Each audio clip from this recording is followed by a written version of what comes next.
Hey guys, welcome back to the channel. So today we're going to check out another song breakdown, this time for the artist Holmes with his song If It Was Up To Me, the acoustic version. With that said, let's check it out. If it was up to me, you'd have been here from the start. If it was up to me, you'd have torn my world apart. So you've heard a little snippet of it there. I'm really proud of this song. I really enjoyed the production on this. Dan is a really talented artist, so it's always super easy to work with a person like him. To all the new viewers out there, if you haven't seen this video before, basically I show off the production in Ableton and then the mix in Pro Tools. So we're going to dive through all the layers. I'll try to keep it brief, but these things tend to be a bit longer. And then we'll go into the Pro Tools session and deep dive a bit, checking out the mixing side. And also don't forget to hit that like and subscribe button. The support really helps. Also the bell button if you want to be notified every time I put a video out. But there we go. Let's crack on. So starting us off here, this is what the session looks like, as you can see. Also, I'm trying out a new angle this time. Hopefully it's a little bit more direct eye contact. I'll still have to look at the computer, but at least you're there and not there. So as I open it up here, you can see we've got bass, we've got drums, guitar, electric guitar, acoustic guitar, and lots of keys. Keys is kind of a blanket term for any other type of instrument that involves a keyboard. And then lastly, the vocals. Also, I should quickly mention, if you want to listen to the full song, I'll drop it in the link so you can check that out. Feel free to also check out the full song because they're both really lovely songs. But to start us off, I'm going to start with the guitar, the acoustic guitar, because that is very much the main kind of body of this song is coming from this.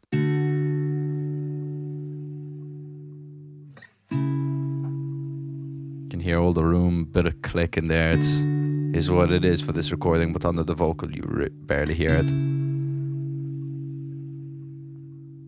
Next up we've got another guitar which I've labeled as acoustic guitar muted. Now you'll hear why.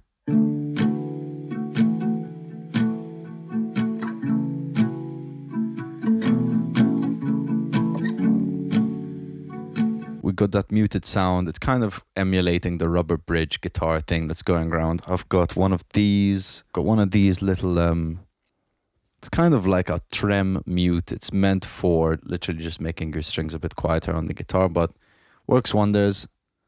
There you go, that's probably the best way you can see it, but it's literally just a little piece of foam that you stick underneath the strings at the base of the guitar, and it sounds really nice to get this kind of sound.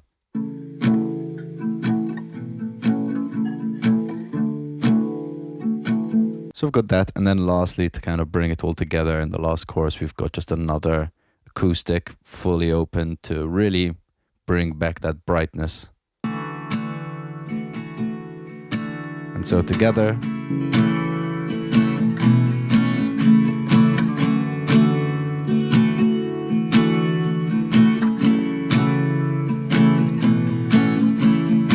you can see there's a little bit of processing going on, a little bit of compression and EQ on that last guitar, probably to add the brightness and just to keep it very much intact and steady with the compression. The rubber guitar has quite a bit of noise, so I'm using some X noise to get rid of some. You can hear what it's doing there. Filtering off and then decap to just add a little bit of saturation. A little bit of warmth there. And then in the main guitar, got the same thing, a little bit of compression. And then some cassette to just give it a little bit of character. Sculpting a bit with the EQ. And then using the filter, I would assume, to just automate it. Becoming a bit darker. Let's take a look at what's going on there. Yeah, in the start there seems to be... Oh, I'm probably using it actually to help with the click situation. So it's kind of just pulling it off just to help pull out a bit of that click. Yeah.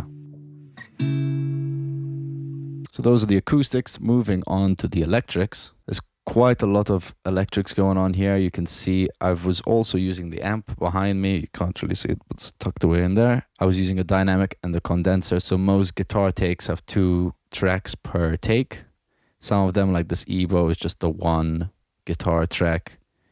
And yeah, let's give a listen to it. So if we start with this drone, this is a lot of the sound in there. This is basically just a loop on my Ditto that I would make using the Strymon and reverb, putting it in reverse, half timing it, all that kind of stuff to give you this weird atmospheric sound.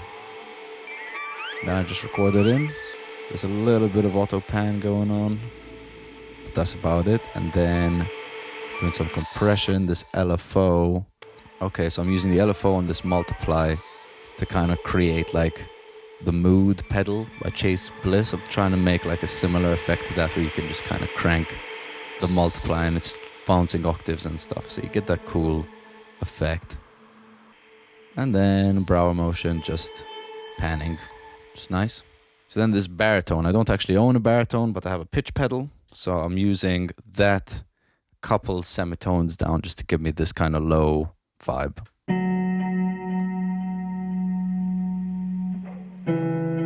So that with the acoustic sounds like this.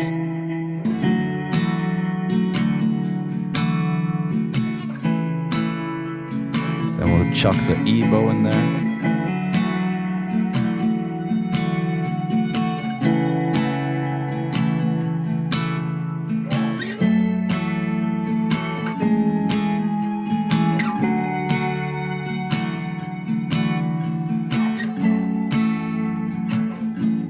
Really nice to coming together quite well on the Evo. Just got a bit of reverb, some chorus, more compression, filtering, and then again more auto panning. Moving on, we've got this extra little guitar here. Very much imitating the acoustic, but slightly different voicing. Just to give us a bit more character in the second verse, build it up a bit. So far we've got this with all the guitar.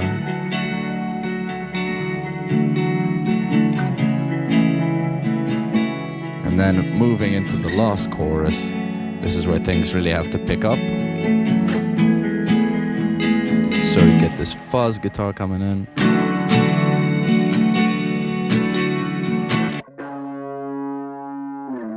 Very thin, just to poke out above the other guitars. And then we have this guitar. Basically just double tracking the guitar here. So then together you get this kind of vibe.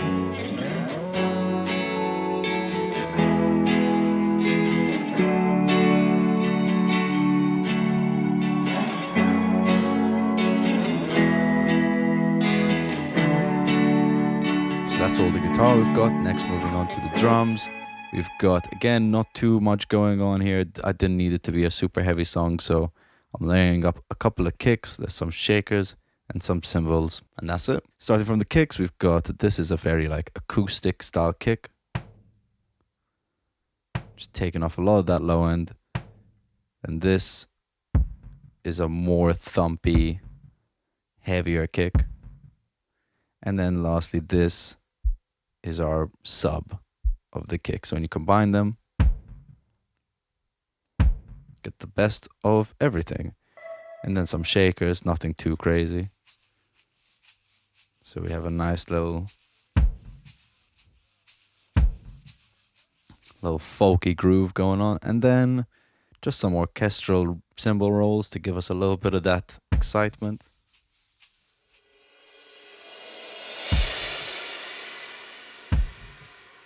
Lovely. I do really love those orchestral rolls. They really add some excitement to a different section without actually needing too much extra, sweeps and stuff like this. It's a nice natural way to add that excitement. And then throughout the song, we've got a bass guitar and a sub, and the sub comes in at the very end. So our bass guitar is like this. Quite saturated. I'm doing a parallel thing where we've got the dry DI going into some compression and EQ, and then a separate send going into an Ampeg. So we kind of have like a dual DI amp sound. That's got some multi-band just to help with the low end, bit of R bass, and then decap to get all of that saturation you're hearing. And then plus the sub. this is just adding an octave below the bass, just to give us that full fat low end range.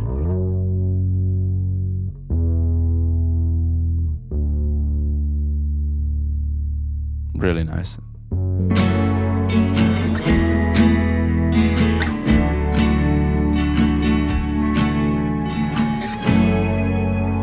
Moving on to the last section, we've got all the keys. So with that said, let's dive into what we've got. We'll start from the top. We've got this mellow, which is my melodica.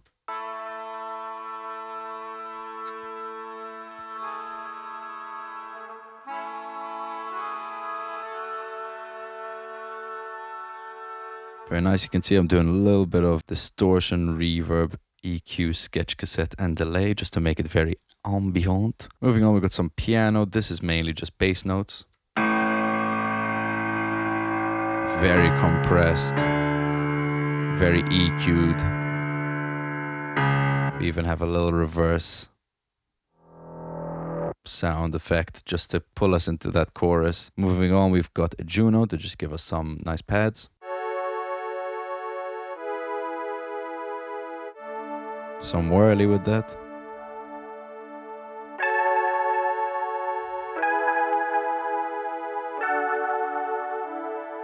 The swirly sound is a lot spacier than the whirly sound we've got here.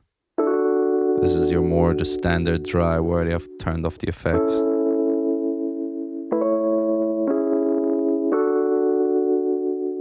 And then the organ, which I really like because this organ piece really evolves throughout the song. If I open up here, it might be hard to show off, but I've basically got all of the draw bars automated. So here they all kind of come up in the last chorus.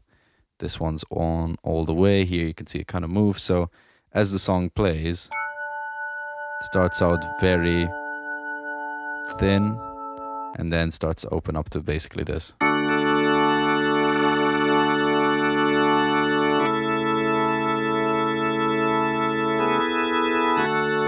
Start to get the rotary moving.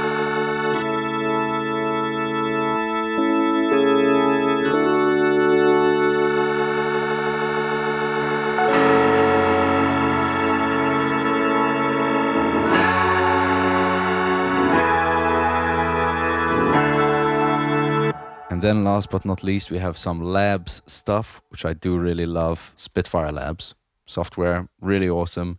This is the soft piano. Just really nice. And then we've got some effects underneath that. So here, is it the same thing? Yeah, the soft piano, but we've got it going through some effect track, which probably has crystallizer, yeah, some filtering. Just adding a bit of that more ambient sound to the keys. And then this brass drone, which again is a personal favorite sound of mine in Labs, which is the trumpet feels. And I just hold a chord mainly. But that underneath all the other stuff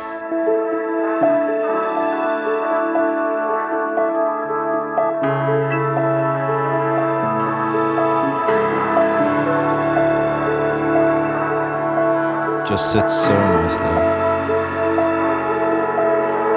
And let's quickly skip into that chorus.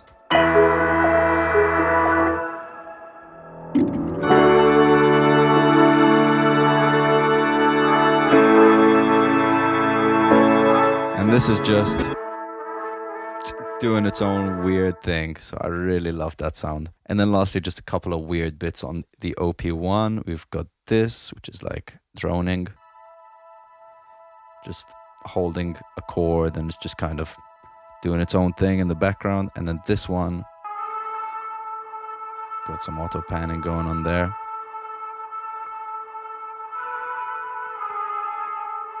Very subtle stuff. I mean, there's so much going on in the keys. Starting to take up quite a lot of real estate, so I keep all the parts pretty simple to not really, jump on top of each other. That's all the instrumentation going on there. So lastly, let's check out the vocal. There is some ear candy double tracks, harmonies, the lead vocal itself, and the harmonizer, which is an effect I really love using. Starting off with our lead vocal, we'll give you just a sneak preview of that soloed. 3 more hours, the thoughts are yet to leave your head. Don't act surprised, you're only fooling yourself.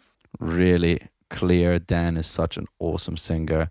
I've actually got the effects turned off. I'll turn them on for the time being. Then moving on, we've got the harmonies. So play it from the chorus because they're really fat here.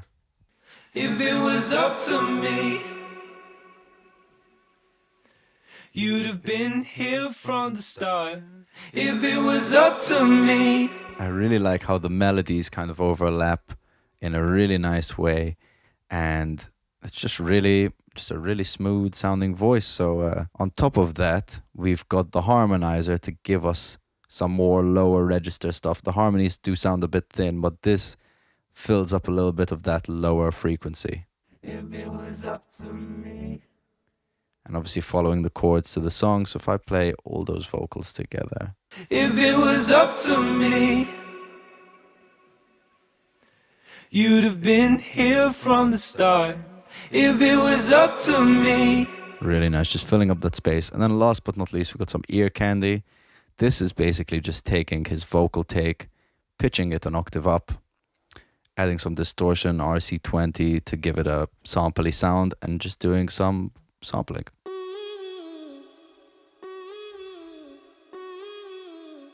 And so together you get this. Up to me, you'd have been here from the start. If it was up to me,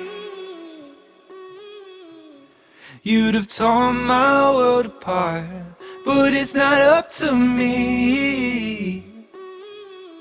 So there you go, that's all the layers we've got. If you want to know about the harmonizer, we're using the Antares one, the Harmony engine. Just have it set to Omni and the vocal range to soft. It usually gives me a lot of oomph out of the harmonizer. But yeah, so otherwise, that's basically the whole production. You can see all the layers here. Not a massive song in terms of track count, but otherwise, really nice nonetheless. But with that said, let's dive into the mix. Okay, so we're back. Here we are in the mix session. As you can see here, all nicely color-coded and whatnot. But basically, very much the same, except we're going a bit deeper into some effects, some automation, stuff like this. Starting from the top with the bass, I've probably kept all of the processing just looking at this because there isn't obviously all the plugins we use. So there's a little bit of EQ and some compression going on. And on the sub, again, just a bit of EQ, and we're using this Heat, the Pro Tools kind of built-in saturator, as well as a little bit of parallel distortion and then some final sculpting for the drums. So now our bass is starting to sound a little something like this. Quite thick with that parallel over there.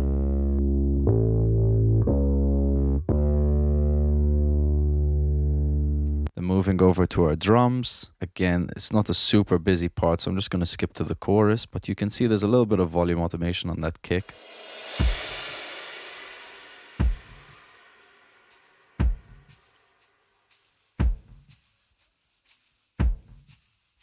Nothing too crazy going on here. I'm doing a little bit of reverb on the shakers, and I have added an extra kick. Is this the acid kick? It is.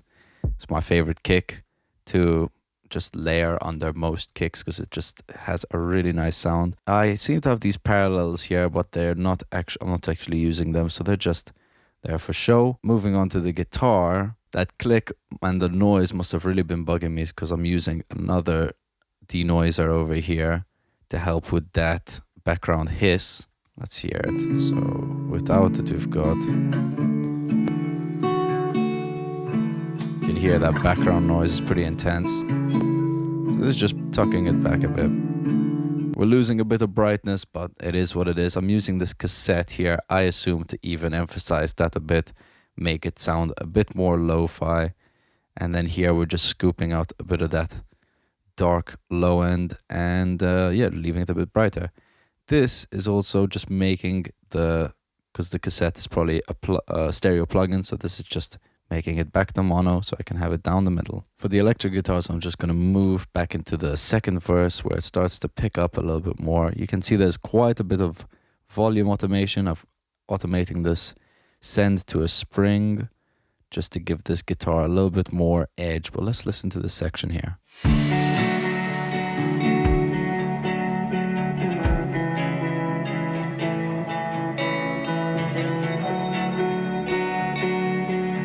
That baritone, we're doing a little bit of compression, some EQ sculpting, and more distortion. It's actually very subtle on the distortion. And if I skip into, actually just before the chorus, because I want to hear what's going on, this guitar with the spring.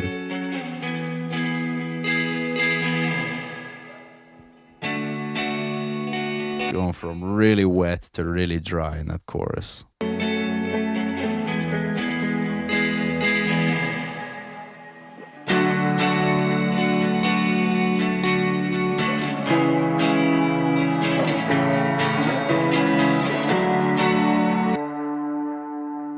On that fuzz, we're adding a little bit of delay, a little bit of filtering. On the EBO, again, bit of EQ, sending to a space echo.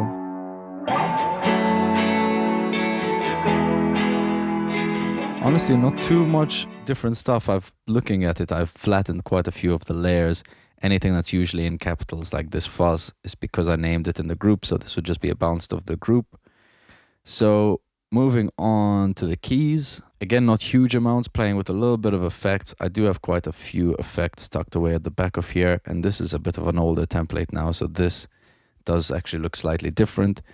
But looking into the keys, you can see I'm sending to a chamber reverb, some space echo, Cooper time cube, and some delay. There is a little master EQ on all of the keys, so diving through it, let's see. Some heavy compression on the piano.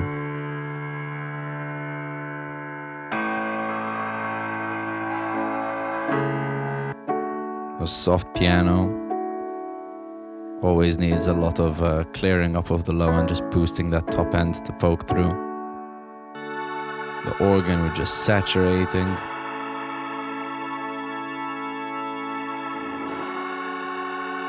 EQ, some space echo. This reverse piano we're sending to the Cooper time cube to give it some stereo width. Oh, so nice. And then lastly, the whirlies. One whirly doesn't have anything. This one, which is fine. And then the other one, just adding a ton of brightness, removing some of that low end, a little bit of that 1/8 delay to give it a bit of movement.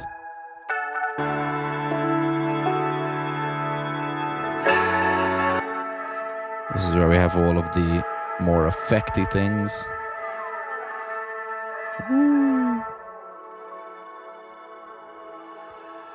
Yeah, not too much, adding some more crystallizer here to that sound. But then again, just a little bit of width and reverb, nothing too fancy. So now the main bit, looking into the vocals. So not a huge amount of processing going on. Actually, if I take a look at it real quick, let's see if we did end up keeping the processing. It doesn't look too compressed, to be honest, so I'm assuming I didn't, but you never know. So in this case, on the lead vocal, this is just our main track here. It's going into this, which I normally do my processing on, but in this case, I'm just doing it on the one vocal. A little bit of EQ, very subtle sculpting, some compression, Oxford inflator, and de-esser. Part of me thinks with the lack of processing that I did actually flatten what I was doing to in the main project file. So if I'm correct, that would have been some 1176, LA2A, soothe, a little bit of de-essing, and this would just be kind of another round of that. But effects-wise, if you look at here, we do have a lot of automation going on. This is usually how I get my sense of space in a mix and kind of excitement, different sections, by automating different effects and, you know, turning on and off different effects, as well as just vocal riding to keep it really on top of the mix. And so I'm just going to play this section where we can hear, this is the chorus, we can just hear a couple of the effect throws and delays and reverbs. Don't go searching for the things that you can't see.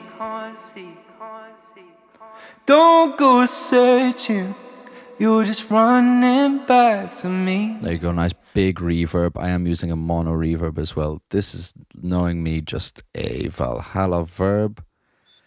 Let's see, lead vox verb, yep, Valhalla.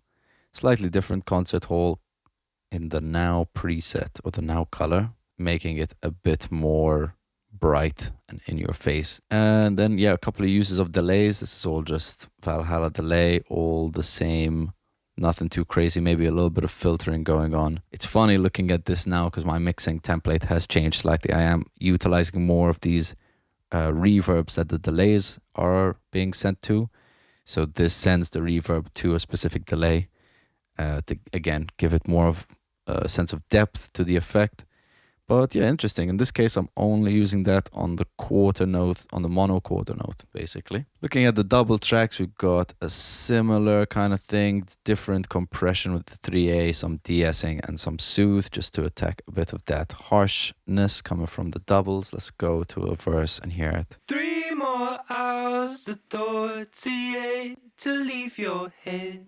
You're only fooling yourself. Checking out the BVs, the harmonies. The 38 to leave your head.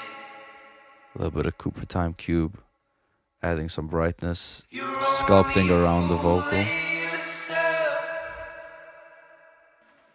You take the time as if I'd ever leave your mind. Very nice. And then there is the ear candy vocal. Just adding some effects, some more color to that. Nothing too crazy, and a bit more filtering.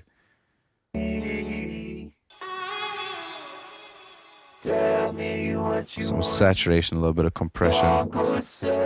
And EQ for that harmonizer. There you go. That's all the tracks. I think the last thing to look at would be the mix bus, because there seems to be quite a bit of stuff going on. I'm going to turn this off since I'm not using it. Is this, are we using the middle one as well? Oh, we've got 2 sets of the EQ, the Pultec, basically. Interesting. There you go. I'm sure it has a purpose, but diving through it, there's just some very minor EQing. This Townhouse bus compressor is kind of my main mix bus compressor for songs, doing a little bit of saturation with the pentode and some parallel, as well as that airband. Curve bender, I love this, especially on mid-side stuff, but for this instance, it's just doing a very little bit of sculpting, 1 to 2 dB here and there.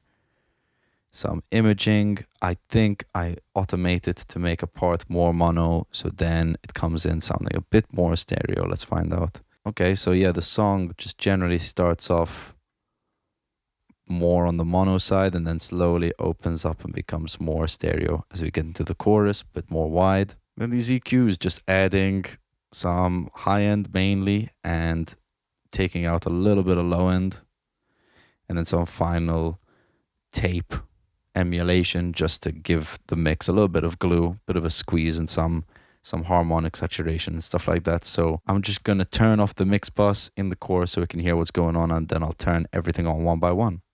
If it was up to me, you'd have been here from the start. If it was up to me, you'd have torn my world apart. But it's not up to me. Tell me what you want. Don't go searching for the things that you can't see. All right, and then lastly, I've just got Golfos and the God Particle giving me some last minute clarity and loudness. And that's basically the whole production. Please feel free to let us know in the comments what you thought about this, if you want to see more of this. This is the first one of these I've done in a while, so it's nice to get back and do something a bit more personal on some of the songs I'm working on. Once again, don't forget to leave a like and subscribe. The support really helps, and thank you to everyone who's done so already. I've been Chris Vella, and I'll see you guys on the next one. If it was up to me, you'd have been here from the start. If it was up to me, you'd have torn my